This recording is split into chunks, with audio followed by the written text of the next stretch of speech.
So guys, mahuli tayo ng bangka. Wala na sa bangka.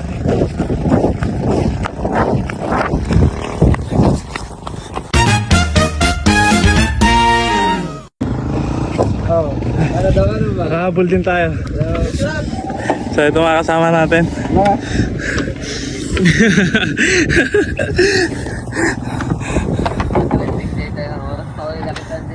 Okay, dahil paalis na tayo, music please. Tumakas na tayo, takasan na natin ang mundo. Magtago papalayo sa mas tahimik at payapang mundo. Umubulong ang hanging amihan. Isang oras at kalahati natin na paglalayag, nakarating na rin tayo sa isla ng Dilian.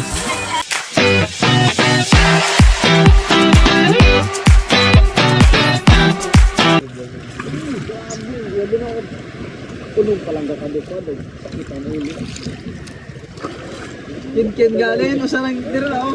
Peng. So ayan guys, pagkadating pa lang natin ay mga wheel na kagad yung aming trip. So ayan, nag-aya ako sa kanila.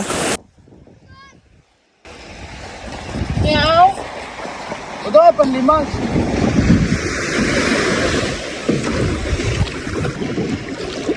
Tara na.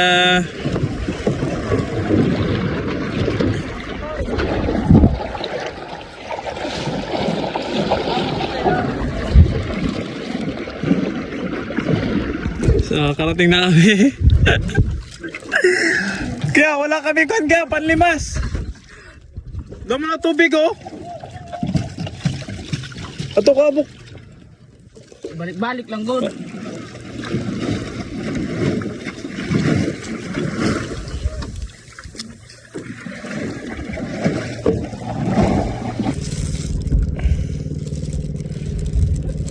Dala suno, awa. Oh, hey, dali. Dali suno. Suno mga kalaban. Malulubog na kami. Tingnan mo yung agos. Suno. Ala, nilipat na lang sila. Lalo na yung makalabat yung laki. Chamba. Sundaan. Sudan. Oh, masugagas. Dere. Wala pa isom. Ala, laki na. Dagka mga kalabat. Glenn. Oh, si Glenn ba siguro gawa mo sa iyo pa dira? Mamili daw yung paon.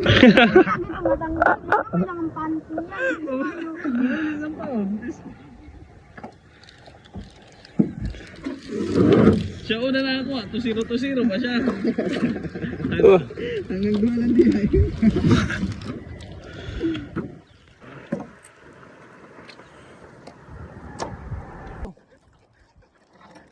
Magsanit din.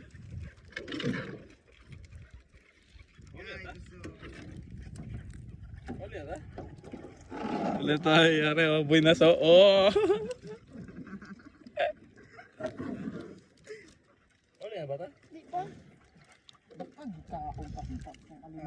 Ay, may inili sa vlog. Pang front na sa vlog sara. I-thumbnail ka sa rin mo ni Glenn mo. I-thumbnail si Bukloy. Oh, hindi ka na ba 40 days video? Tapos video. La, grabe yan ito. Pasak. Burit ito niya. Galing mo naman Idol Glenn.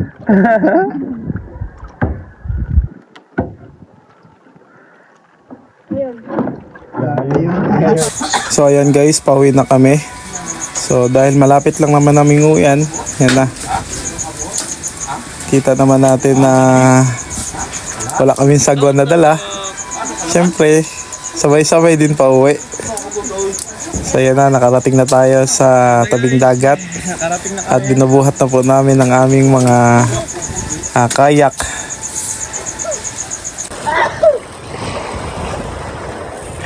Mamaya, pakita namin mga huli namin. Isa talaga to sa mga namimiss natin, lalo na pag nasa malayo tayo. Yung mga ganitong experience. Yan. mga ginagawa natin sa isla. So ayan na po, amin nang inangat ang aming kayak. Ito po uli namin. Oy, mo tandre na sa balo. Ayo, dira sa trick ball. Lahat na gadapang ka na niglig, no? Uli namin, malaki. Ulam na. Walang ulam? No problem.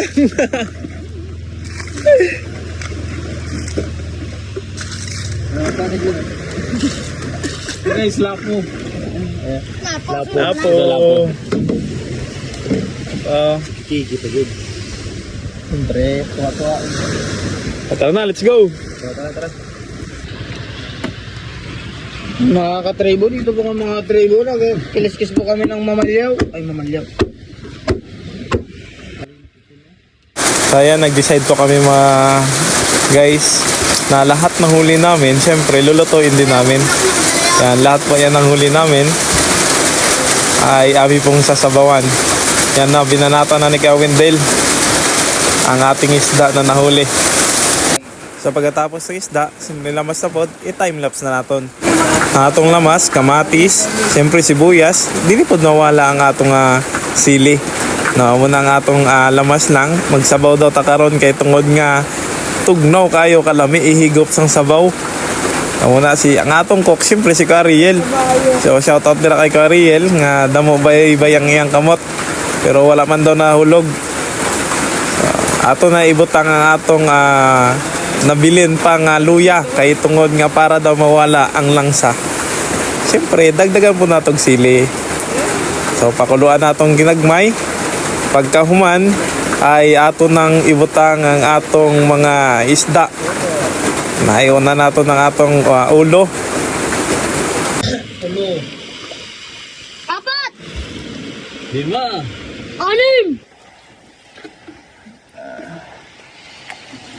Daming sabaw. Adtora, huli ka. So amo na guys, si Kariel nagkauna. So ari ang ato mga auntie og tito, may ara pod silang lahi nga trip. Nanugba sila og isda og nindot kayo nga sausawan. So kami, lahi pod ang amo, nagsabaw mi og isda. Nangabiog mi siyempre nihalo na pod mo sa ilaha kay siyempre do kalami manggod mo kaon. So, di gud nakalimutan ang paborito sang tanan ng Coke. So, amo na guys. Dahil salamat sa mga nanood. Amo ni